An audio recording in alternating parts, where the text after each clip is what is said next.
Amigas, amigos, muy buenas noches. Estamos en Versiones Públicas.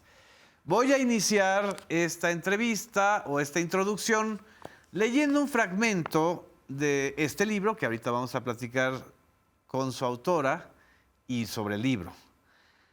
En un episodio dice la, digamos, responsable de la cumbre de Davos, le dice a un científico que fue premio Nobel, le advierte: quiero que no reviente mi cumbre. Eso es lo primero. Lo segundo, quiero hacerle algunas precisiones porque estoy hasta la coronilla de su actitud de superioridad moral. Adelante, le respondió el señor Werner, menos preocupado, mientras ese paseo continuara en el nivel del lenguaje y no los daños físicos. La economía liberal, empezó a hablar la directora del Banco Mundial, ha cuadruplicado la riqueza mundial en 40 años. Sus palabras salían formando volutas de vapor.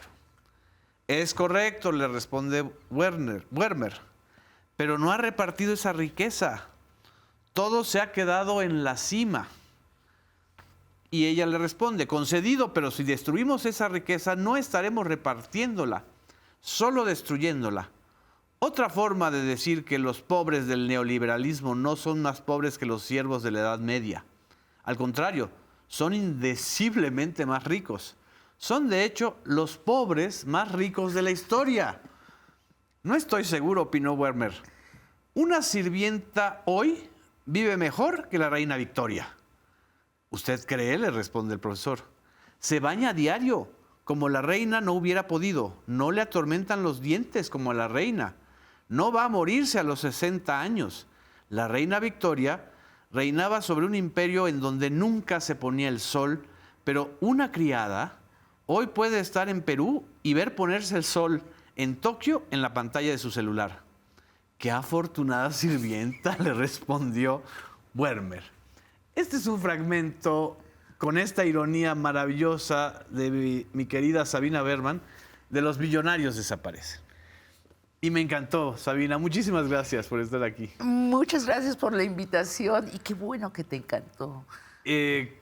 Platícanos qué es lo que te inspiró para esto, que es una ficción muy similar a la realidad y quizá la manera más eficaz de denunciar la hiperconcentración que existe de la riqueza mundial. ¿Qué fue lo que te motivó todo esto, Sabina? ¿Qué me motivó? Bueno, estar viendo a mi alrededor que el régimen neoliberal está destruyendo la convivencia en todos los países. Yo, por razones de trabajo, tengo que viajar y quedarme semanas y a veces meses en distintos países. Y en todas partes veo el mismo fenómeno, ¿no?, de la concentración de la riqueza y la rotura de las relaciones de cooperación y de compasión. Y al mismo tiempo, Genaro, veo al fondo siempre la esperanza de que esto llegue a su punto de rotura y llegue otra época en donde sea muy distinto el pacto social.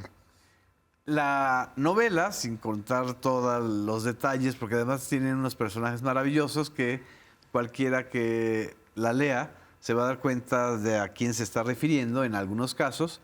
Evidentemente, la protagonista es Christine Lagarde, la ex directora del Fondo Monetario Internacional, que la describes de una manera exquisita. Es que es una mujer exquisita. Es una mujer exquisita hasta en la forma en que planea sus crímenes. Exacto, exacto. Y hasta en la manera en que se viste, ¿no? Es un ícono de la moda. Ella ha creado todo un estilo para la mujer mayor de los 60 años. Así es. La mujer mayor sexy, ¿no? Digamos. Claro, y si analizas, por ejemplo, usa joyas, pero no demasiado grandes para no ofender a las masas. Usa zapatos sin tacón porque ella es muy alta, para no ofender a los empresarios y líderes mundiales con los que se relaciona. Es un súper personaje. ¿Cómo lo escogiste o por qué lo escogiste? ¿Porque la conoces o la has estado siguiendo? La he estado siguiendo y tuve la oportunidad de convivir un poco con ella y observarla sobre todo. Y es que me cae muy bien Christine Lagarde, porque sí es una de los pensadores del neoliberalismo y de una de las personas que posibilitó que sucediera el neoliberalismo, y creo que comprende muy bien la injusticia y al mismo tiempo la concilia. Es una de las grandes conciliadoras del sistema neoliberal. Y es la primera mujer que dirigió el Fondo Monetario Internacional. Exacto. Aunque en la novela está dirigiendo el Banco Mundial. Exacto. Y además, este fragmento que yo leí parece que estoy leyendo un libro de teoría, aunque en realidad es una gran ironía. Esa es la justificación que están dando permanentemente. Es decir, que hoy la riqueza mundial es 4, 5, 6 veces más grande que hace no sé cuántos años y que no importa que esté concentrada en el 1% de la población. Ahorita o en menos del 1%. Fíjate, originalmente se iba a llamar El 1% desaparece, que me gustaba por el juego irónico del 1% es casi nada, ¿no? Exacto. Sin embargo, ahora es mucho más pequeña esa minoría que detenta más de la mitad de la riqueza del mundo. Es mucho más pequeña. Y estos billonarios van desfilando en la cumbre de Davos. Es que me da mucha risa porque pues es inevitable la manera en que, no reírse, en la manera que relatas el encuentro de Christine Lagarde, que aquí es Christine, con Amancio Ortega, el dueño de Zara, la fábrica de la sobreexplotación de la mano de obra barata que vende ropa por todo el mundo, y el desprecio y al mismo tiempo la obligación de Christine de tener que tratar con él, porque es uno de los hombres más ricos del mundo, ¿no? Claro, y ahí se narra cómo Christine ha encontrado en las etiquetas de Zara, escrito con hilo rojo, I'm tired. O sea, lo que escriben las Filipinas. ¿Eso es real? Sí, sí, sí. No es una ficción. No, dice toothache, a week, suicide. Sí, y las trabajadoras manuales que utilizan las grandes empresas de ropa, pues viven en galerones, no salen de allí.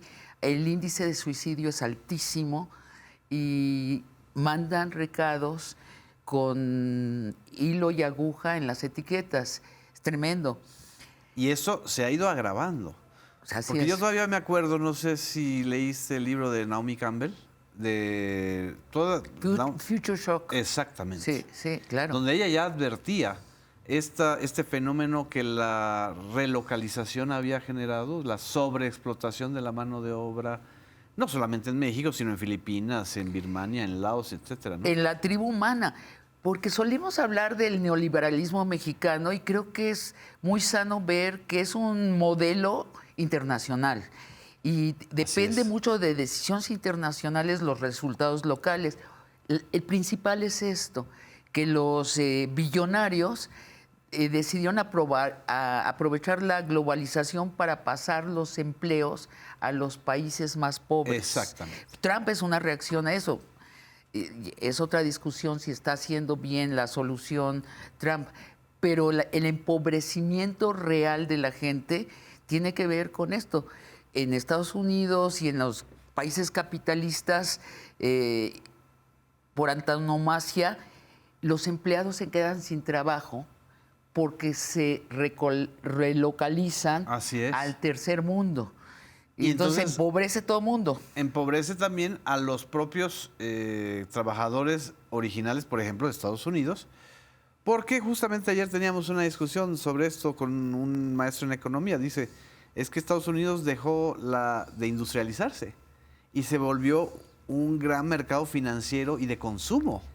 Pero la verdadera industrialización y la verdadera producción se fue a los países del tercer mundo en unos niveles de sobreexplotación brutales. Claro, y Estados Unidos se enriqueció, como en general el mundo neoliberal, 4 veces, tiene 4 veces más riqueza que hace 40 años. Así es. Pero esa riqueza está gastada en yates, aviones, edificios altísimos, en los lujos de los billonarios. Así es. No está repartida.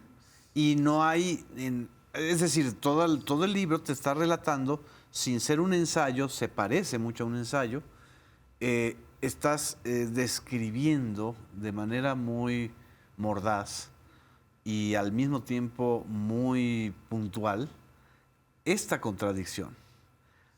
A mí lo que me encantaría que le pudieras platicar a quienes nos están escuchando es ¿por qué elegiste a este profesor de matemáticas que lo apellidas Weimer, un profesor que ganó un premio Nobel por un teorema que ha servido a mucha gente para hacerse rica y para resolver los problemas del capitalismo, pero que en su senectud se volvió un marxista radical? Y un marxista radical que lo único que se fija es en las abejas. Sí, se volvió, tú luego le pones el adjetivo marxista que no existe en la novela. No, no existe. Más directamente lo que le pasa a Vermeer es que cuando cumple 74 años está en un aula de la Universidad de Columbia escribiendo una fórmula complicadísima en el pizarrón, se voltea, ve a sus alumnos, deja caer el gis al piso y dice, me está dando un ataque cardíaco. No, y lo siguiente, cuando él despierta, lo han abierto, le han quitado el corazón y le han puesto el corazón de una madre. Exactamente. Mexicana, migrante mexicana. Sí. Que se dedicó a la apicultura. Esta es... su socia se vuelve una mexicana, sí, Selena López. Selena, que es otro gran personaje de la novela. Entonces, Vermeer despierta y se siente muy distinto. Y claro, oye, si te cambian el corazón, necesariamente te tienes que sentir distinto. Nuestra teoría de que somos psicología, no, hombre, somos cuerpo, vísceras, huesos. Eso es lo principal en nosotros. Y él se siente muy distinto y ya no quiere tratar de números, sino ahora se fascina por las abejas que merodean en el jardín del hospital, se obsesiona con ellas y encuentra un nuevo modelo de convivencia. Y una nueva teoría. El modelo de las abejas, ¿no? ¿Cuál es el modelo de las abejas? Pues son anarquistas, o sea, no hay un orden central, no hay policías, nadie las obliga a trabajar, trabajan cuando quieren, que es todo el día, por cierto, y llevan la manera en que se organizan para trabajar es muy libre, es muy, valga la redundancia, orgánica. Traen al panal lo que extrajeron de las flores, sí, a las que nunca matan. O sea, extraen lo que necesitan, pero no matan de donde lo extraen. Llegan al panal y empieza un proceso de convertir ese néctar en miel en su hogar, que es un banco. O sea, el panal es el banco de todas las abejas por iguales. Entonces, Vermeer se explica que son gregarias y se explica lo gregario como un convenio porque el banco de los recursos de la tribu es de todos. Exacto.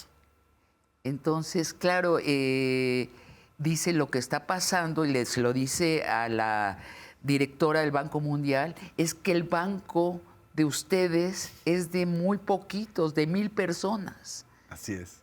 Y por eso la gente está muy infeliz en la calle. Y hay una parte maravillosa que a mí me gustó mucho donde él explica por qué no existe la abeja reina. No hay monarquías ni autarquías en las abejas. Son los valores que los seres humanos les damos, o las descripciones que les damos, o las metáforas que les damos a un sistema de organización profundamente, pues yo no sé si decirlo socialista, pero sí comunitario, ¿no? Completamente. Vermeer narra cómo los griegos y los romanos observaban con gran admiración a las abejas, pero decían, ¿quién organiza? ¿Quién es el rey? ¿Dónde está el rey? Y entonces encontraron una abeja más grande que las otras que daba luz a otras abejas y dijeron, esa es hembra, entonces reina, y debe ser la que manda. Pero nunca descubrieron la manera en que mandaba, porque en realidad no manda. En el panal nadie manda y no existe el caos.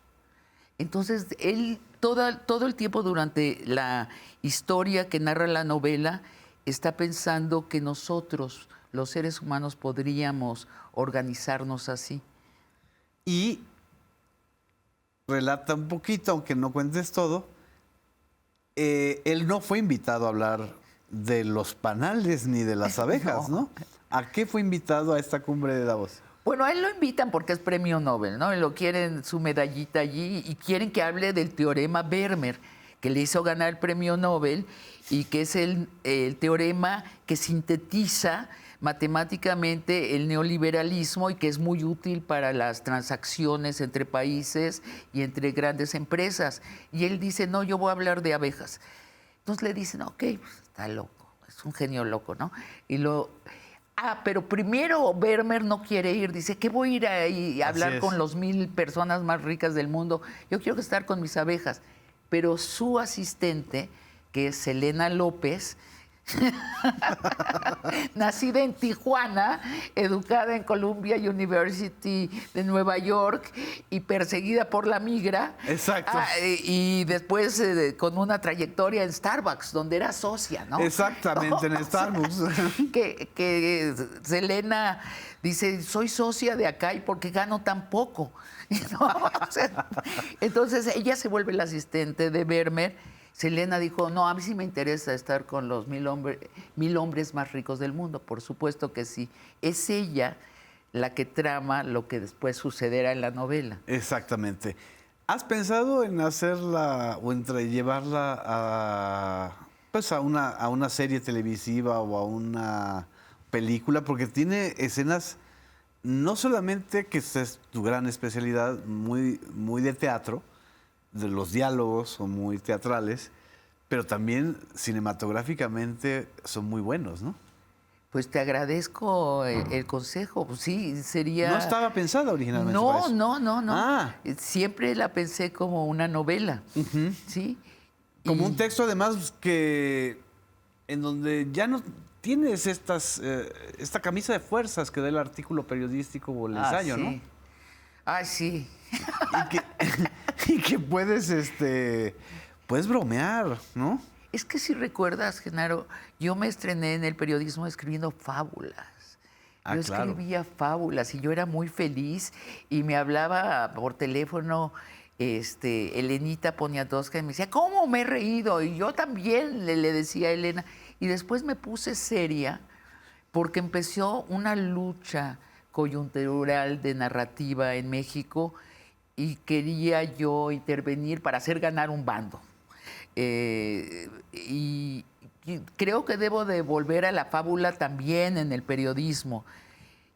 Y pero estás viviendo una fábula, no precisamente agradable, pero creo que esa es la magia.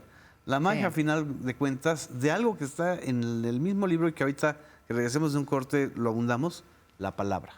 Sí, la palabra. La recuperación de la palabra. Vamos a un corte, regresamos a Versiones Públicas.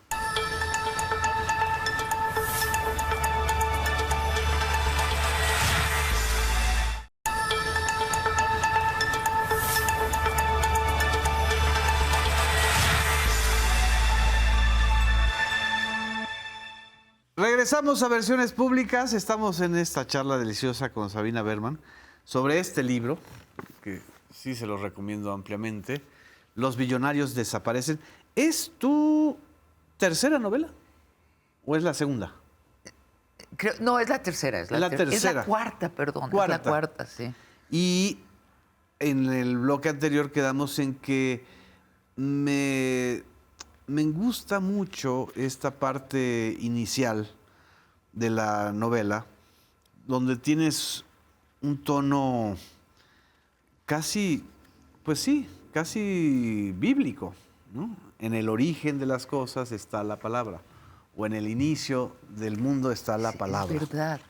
Que esa es la gran... Bueno, en este caso, en el inicio está el zumbido, Está el el zumbido. ruido que hacen los animales, ¿no? En el caso de las abejas, el zumbido. Exactamente.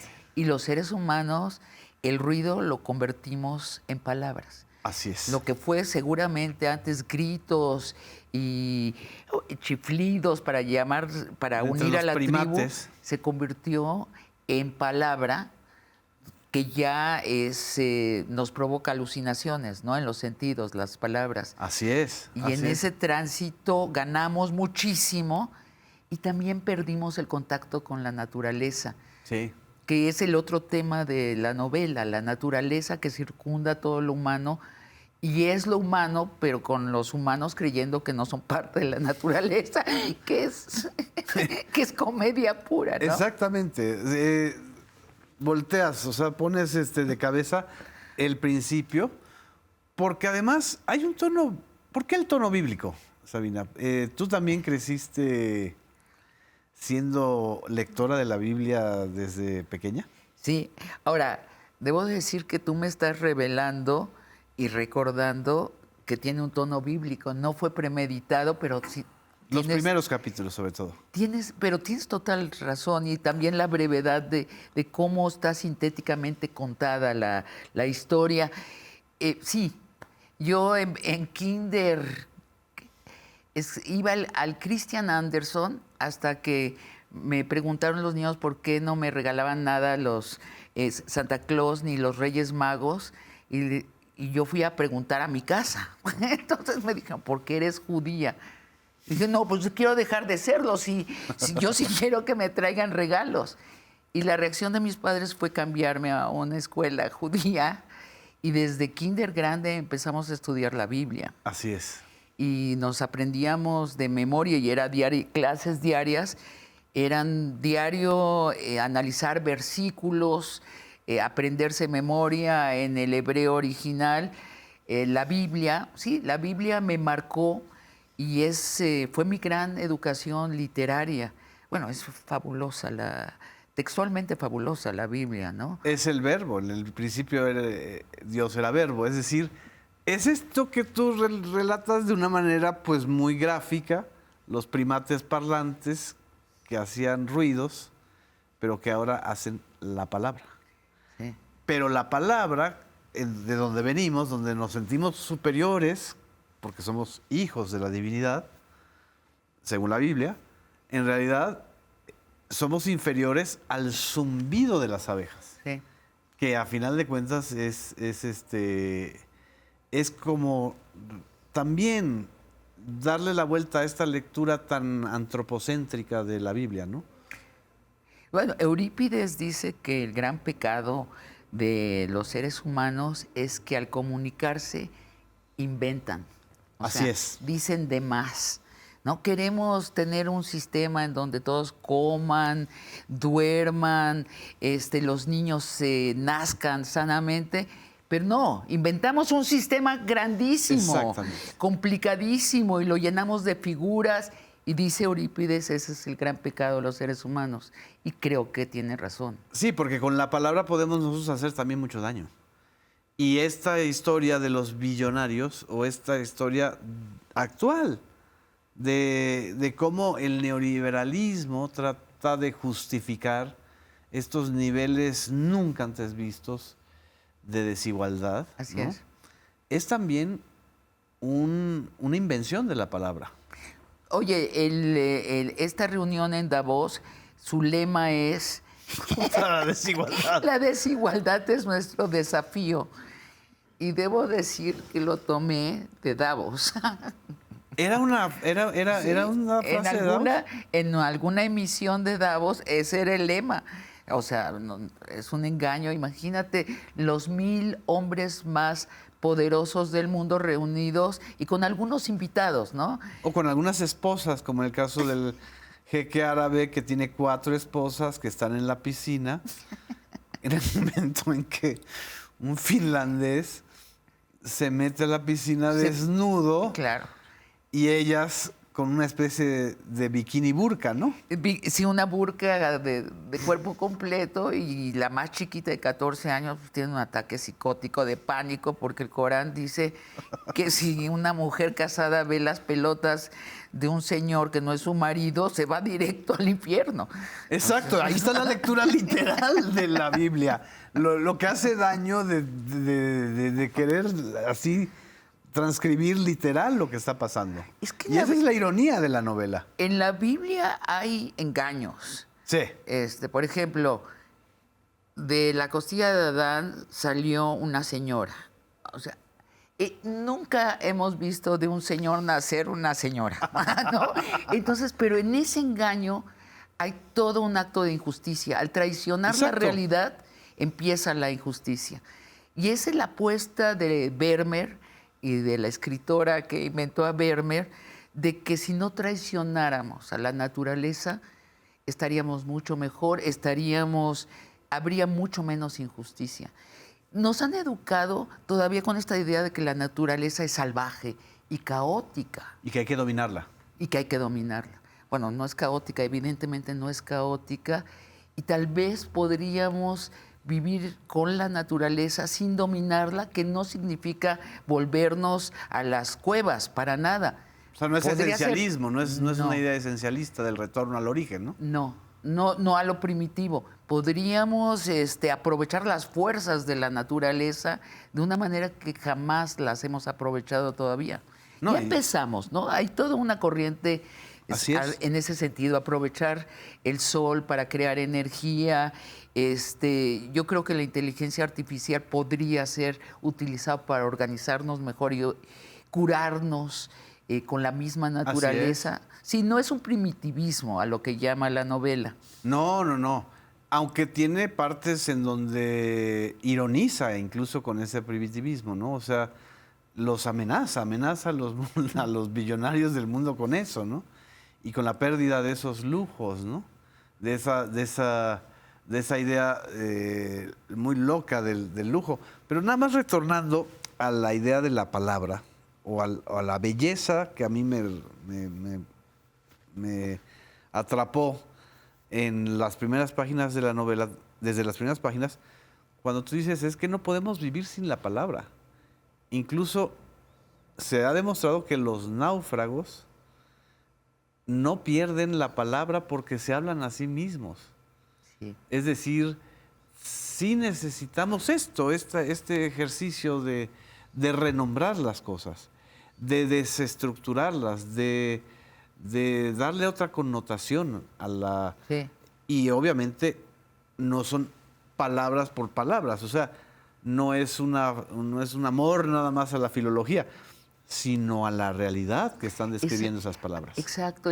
Creo, Genaro, que el desafío de nuestra generación es dominar la mentira. Dominar la mentira. Sí.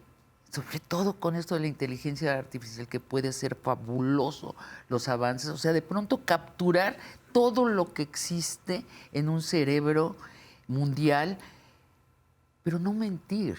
O sea, así es. Creo que el caos que está provocando es por la mentira. Ponerle el nombre adecuado a cada cosa, aunque nos cueste más trabajo más tiempo. Fíjate que en una discusión que hicimos en Largo Aliento entre una filósofa y una filóloga, la señora Olga Harmony y la señora española Valcárcel. De pronto la Valcárcel le dijo a la Harmony, no, es que podemos tomarnos más tiempo. Niñas y niños, es un acto de cortesía. Es tirar un poco de tiempo e incluir a todos. Para mí fue un momento de deslumbramiento. Tenemos una idea de que tenemos que ser sintéticos, que es consustancial con crear pirámides de poder patriarcales. O sea, los de aquí arriba, que son muy poquitos, nombran y generalizan hacia abajo, ¿no? Si habláramos más despacio y dándole a cada cosa su lugar, diciendo, bueno, este video es una fantasía y es inteligencia artificial que está contando una ficción. Este es real, pero no nos estamos tomando el tiempo y se nos están mezclando las verdades con las mentiras de una manera grave. Y a final de cuentas, encajamos o nos creemos la mentira. Y nos creamos en la mentira. Esto que estás diciendo es durísimo, porque aquí está esta idea de que 1000 personajes, que es real además, es real, o sea, concentran el 1% de la riqueza mundial. Una sola persona, como Elon Musk en esta actualidad, tiene 330,000 millones de dólares como fortuna Sí, personal. personal. Personal, o bueno, la suma de las acciones de sus empresas, ¿no? Y la gran mentira, por ejemplo, ahorita tomando el caso de Elon Musk, se la dijo el propio Trump. Tu riqueza, papito, tu riqueza, papito, proviene de los subsidios que te ha dado el presupuesto público de Estados Unidos para que lances cohetes al espacio, para que creas Starlink, para que hagas vehículos eléctricos, ¿no? En detrimento de que 350 millones de personas no reciben ninguna ayuda. Exacto. Reciben cada vez menos ayuda. Sí, Esa es la parte de la frase de Trump que está incompleta. claro, Es la media verdad. claro.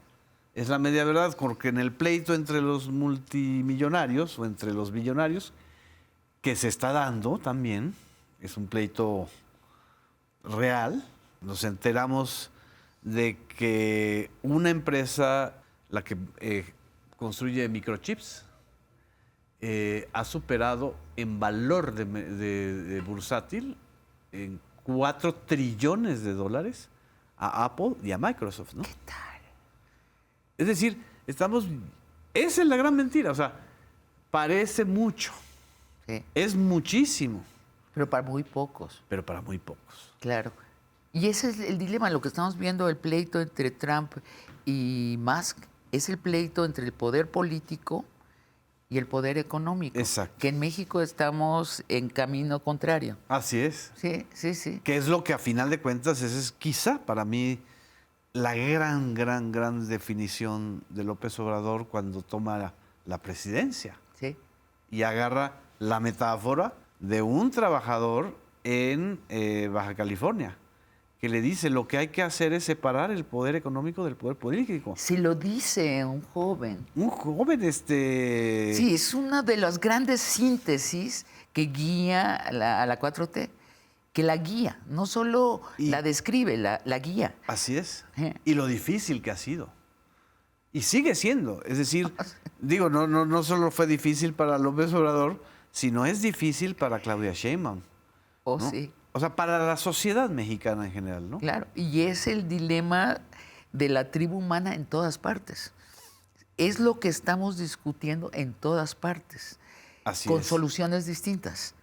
Así es. Está también la separación entre el poder mediático y el poder político, que es lo que también a México le ha costado 30 años llegar a esto, ¿no? O sea, realmente ahora sí estamos viendo al poder mediático con el que a final de cuentas poder económico confrontado con el poder político, ¿no? Claro, y de base hay ciertos sobreentendidos sobre el ser humano que son falsos, que son la herencia del siglo XX y todos estos filósofos escépticos y mala onda.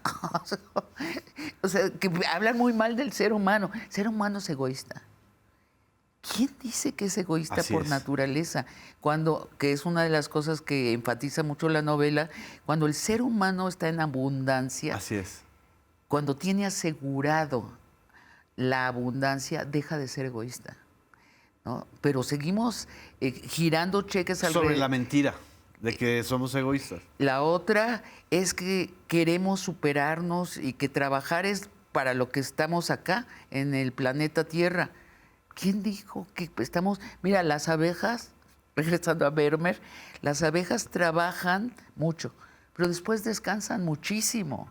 Así descansan. Muchísimo, muchísimo. O sea, si hay un momento en donde no están todo el tiempo libando ni llevando néctar. No, ya cuando es suficiente se quedan en el panal y están allí en la vida social. En el gozo apícola. Además de que en todos los meses de invernales que no pueden salir y que no tendría sentido de que salgan porque no hay flores, no hacen nada. Se toman unas vacaciones por lo menos de una cuarta parte del año. Por lo Wow. menos. Hay latitudes donde es la mitad del año, ¿sí? Y no tienen que organizar ni conferencias para ver si disminuimos a 40 horas la jornada laboral, ni tener que debatir con Carlos Slim. Es ni orgánico, ni con los sí. patrones. No hay patrones. No hay patrones. No hay O sea, dueños, se no dan hay- cuenta de si las celdas ya están. Es que se dan cuenta, ahí lo están viendo que están llenas ya de miel las celdas. ¿Para qué siguen trabajando? Exactamente. Para que llegue un ser humano, saque la rejilla y se lleve la mitad. Bueno, producen tanto, son tan productivas las abejas que crean asociaciones con seres humanos de mutuo acuerdo, no de mutuo acuerdo, de mutuo beneficio. De mutuo beneficio. En donde el ser humano les ayuda a sobrevivir y se lleva buena parte de la producción de miel y ellas aprovechan que este monstruo enorme les está solucionando el hábitat y lo dejan llevarse la mitad de su miel y les alcanza a todos. Y todavía les alcanza para el descanso y Claro. para el goce. Impresionante. Vamos a un corte, no nos dejen. Seguimos en Versiones Públicas.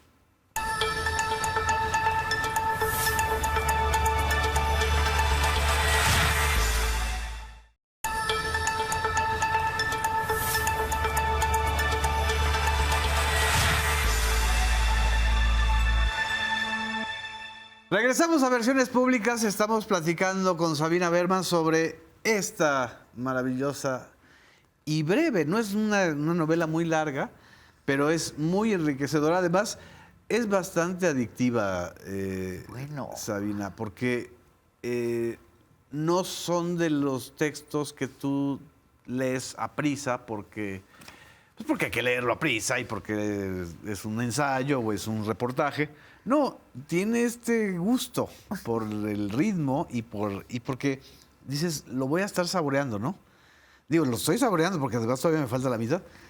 Es un retorno también un poco a esto que siempre te ha gustado, que es la fábula, ¿no? Sí, sí, sí. Y la literatura en general. Si yo me voy a ir retirando poco a poco del periodismo para dedicarme más y más a la ficción. Sí. ¿Y al teatro? Que lo cuento como parte de la ficción. Sí.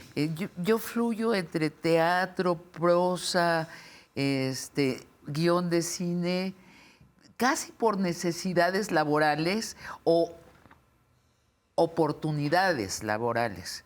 ¿Y por qué esta incursión al periodismo? ¿Era como una manera de entrar a otra especie de ficción o de conocer este mundo o de incorporar también las herramientas y el lenguaje del periodismo, que aquí se ve muy claramente? Es decir, Sí. sin hacer periodismo es mucho más eficaz que una nota periodística este relato.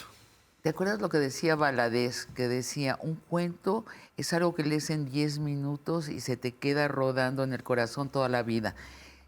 Creo que es lo mismo de una novela.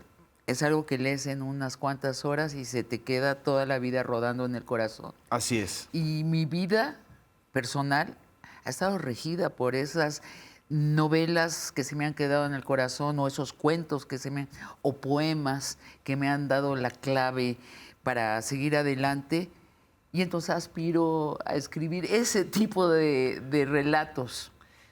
¿Convives con la comunidad, digamos, de escritores y escritoras mexicanos o tú estás ahora sí que como el profesor Werbeck en tu propio panal? Convivo muy poco y Sí. menos en esta época de polarización, donde extrañamente gran parte de la comunidad cultural se ha derechizado, que amerita como una plática aparte del por qué, y que yo lamento muchísimo, pero sí he perdido muchos amigos en esta época. Pero además, a ver, porque yo creo que el escritor de ficción necesita mucho mundo real. y estar rodeado de otras gentes que hacen tu mismo trabajo puede ser tóxico. Así es. Yo prefiero mucho más hablar. Pierdes la creatividad incluso. Sí, yo sí. O sea, se vuelve todo teórico. A mí me gusta mucho hablar con gente que hace otras cosas distintas a las que yo hago. Por ejemplo, me preguntaba sobre las abejas. Bueno, a mí me parecieron muy sorprendentes las abejas y entonces me empecé a llevar con una apicultora en Xochimilco y tomé cursos con ella y al rato ya le pedí ser su asistente y ella me pidió otras cosas a cambio y aprendí mucho de ella. Así es. Directamente. La apicultura en sí misma es una galaxia. Así es. Con especializaciones, con técnicas, con amores. Es un amor también, es un oficio y es un arte. Así es. Lo sé porque también en mi tierra, yo en Yucatán, la apicultura, desde los ancestros mayas, es una parte muy fuerte de la civilización maya. Sí, y es muy sorprendente. O sea, tú puedes vivir a base de miel. ¿Sí? Y no necesitas más, y no necesitas siquiera cocinarla. Así es. Los mayas así es. decían que era el alimento de los dioses, y no se refería a que los dioses natural. Exacto. Tú podrías subsistir con pura miel. Y hay el secreto de la longevidad. También. Según esto, está en la jalea real. Es decir, hay toda una... Exacto, es un mundo. Es un mundo. Y el hecho de haber elegido a las abejas como contraste de los billonarios es fantástico, ¿no? Porque aquí, no sé si estábamos, para seguir con la metáfora, ¿tú describirías a los billonarios que desaparecen como zánganos? Sí, sí, son unos depredadores. No debería haber billonarios. No en un mundo donde hay gente que no puede comer 3 veces al día. Es antinatural. No hablemos de que sea ilegal, inmoral. Es antinatural. ¿Qué tribu tiene eso? Así es. Ninguna tribu animal tiene esa porquería insertada. Sí, no deberían existir los billonarios. Pero estamos en un nivel... O sea, cuando alguien hablaba de... Bueno, Orson Welles. Orson Welles, que hizo El Ciudadano Kane hace 70, 80 años, su modelo era William Randolph Hearst. Sí. Que ahorita sería un miserable junto a Elon Musk. Así es. O junto a Carlos Slim. Hasta eróticamente un miserable. Elon Musk tiene como 14 hijos con quién sabe cuántas mujeres que insemina. 14 hijos registrados. Registrados. El señor que inventó Orson Welles, basado en Hearst, ¿qué? No, era... hijos tenía. No, pues Tenía ni siquiera una novia. ni siquiera salían en la novela. Era un santo. Tú comparas con las riquezas de los, incluso de los jeques árabes petroleros que son multimillonarios, o Jeff Bezos. Y Claro. este episodio que acaba de suceder de su boda en Venecia, ¿no? Sí. ¿Cómo la leerías? Bueno, regresamos a... Se cuatriplicó durante la época neoliberal, 40 años, se cuatriplicó la riqueza del mundo y se concentró en menos del 1%, más o menos se calcula el 0.6%. Toda esa riqueza, bueno, por eso son tan fabulosamente ricos y los estados han sido intermediarios para que suceda. No han sido, fíjate, el modelo neoliberal en México fracasó porque no repartió la riqueza, no goteó. Esa segunda mitad de su promesa no goteó. Bueno, porque era mentira. Bueno, no estaba incluida en el modelo de la economía, no sucedía naturalmente, claro. Digamos. En algún momento, a los 20 años, alguien, algún intelectual o algún político debió haber dicho, bueno, vamos a inventar el mecanismo y volverlo obligatorio para que se derrame la riqueza. Eso es lo que no tuvieron la generosidad hacia el resto de la población, los billonarios, ni los políticos tuvieron la visión para implementar ese mecanismo obligatorio que repartía la riqueza. Por eso se está yendo al diablo el neoliberalismo en todas partes. Así es. Y como decíamos al inicio, con distintas soluciones, porque no es seguro que la solución sea en todas partes la izquierda, como está haciendo en México. En otras partes, por ejemplo en Estados Unidos, puede ser la oligarquía, ¿no? Que es como una especie de... Que ya los billonarios hagan al lado a los políticos. Ya Musk dijo que quiere ser presidente. Es una especie de entropía. O más bien, de sustitución de del poder económico del poder político, que es lo que está sucediendo. Exacto. En esta novela por etapas que estamos leyendo entre Elon Musk y Trump, ¿no? Sí, Musk dice, ¿para qué queremos a los políticos? La otra solución también, bueno, lo que no es solución, pero es la vía que han elegido, es Argentina, ¿no? Argentina. ¿Ahí cómo la describirías? Porque tampoco estamos hablando de un billonario que toma el poder, porque Milei no es un billonario. Milei es quizá el producto de las mentiras más avanzadas Sí. de estos billonarios que crearon o inventaron el libertarismo, ¿no? Sí, sí, o sea, Milei actúa como si fuera un billonario. Es el empleado de los billonarios, pero creo que se la cree, ¿no? Cuando lo oyes hablar. Oye, ¿no es maravilloso cuando Milei dice la superioridad estética de los libertarios y se pone él así con su pelo de crepé y chaparrito y gordito y dices pues como que Cristina Kirchner es bastante más guapa, ¿no?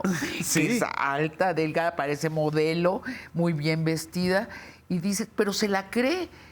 Él dice, yo soy ario. Y Así dices, es. perdón. También dice que es judío, por cierto. Dice que es judío. Que nos causa a los judíos un gran conflicto interior.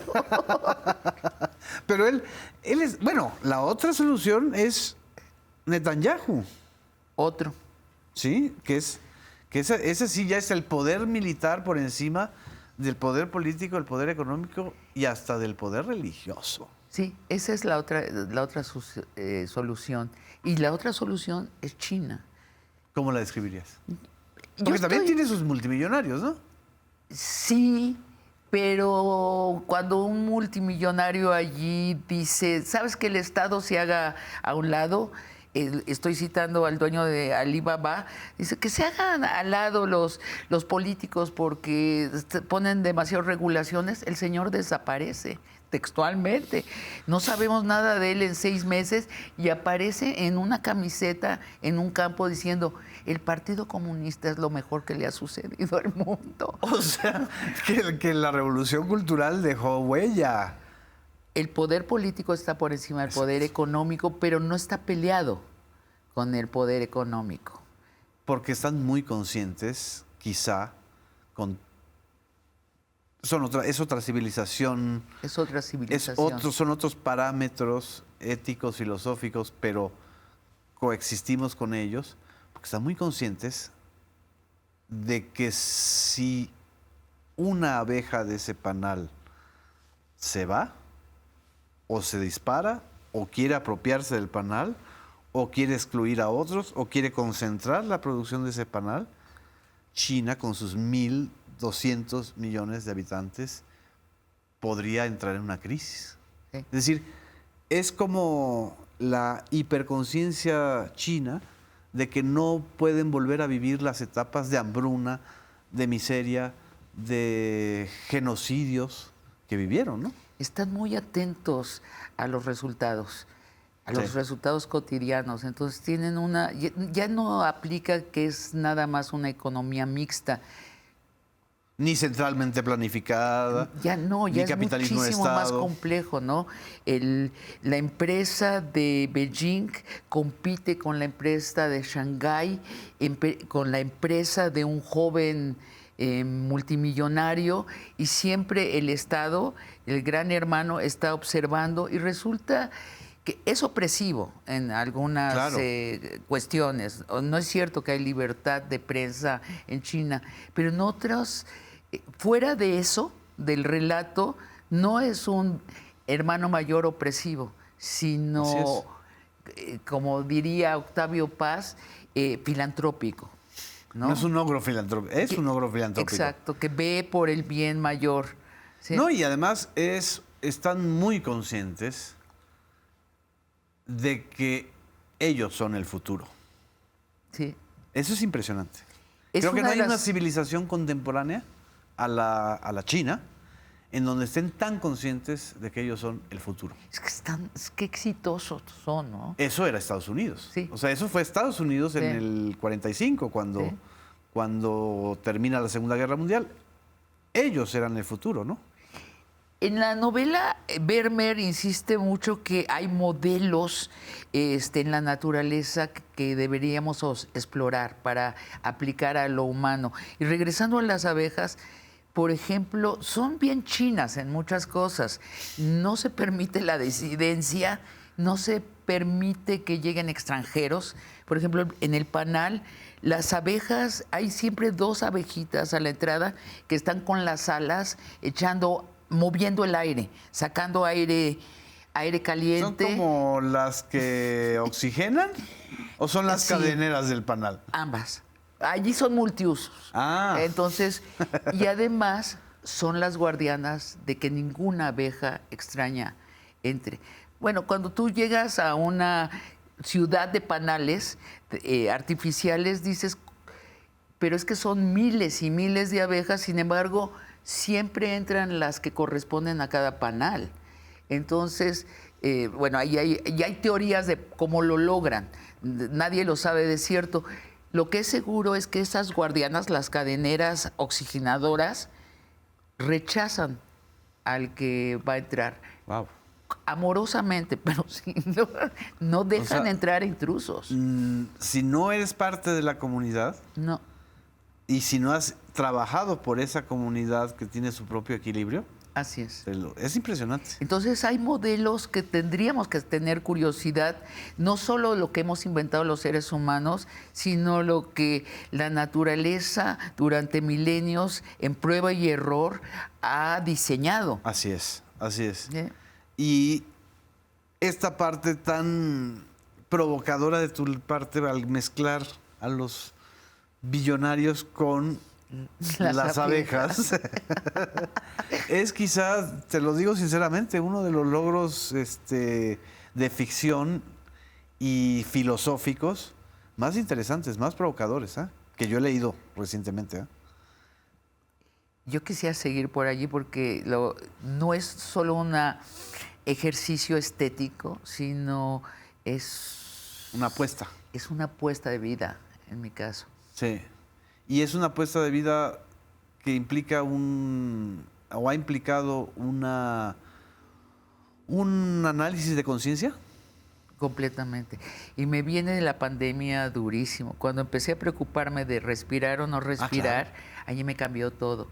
Y decidí descender de la palabra, así lo pensé primero, a la realidad. Y después dije, qué pretensión, como que si la palabra fuera esa parte que rige la realidad. Por favor, es que me descubrí muy tonta. Dije, no, espera, no, eso es mi deformación de cómo he sido educada, que creo que la palabra debe regir la vida, pero esto no es real. Lo real es todo. Exacto.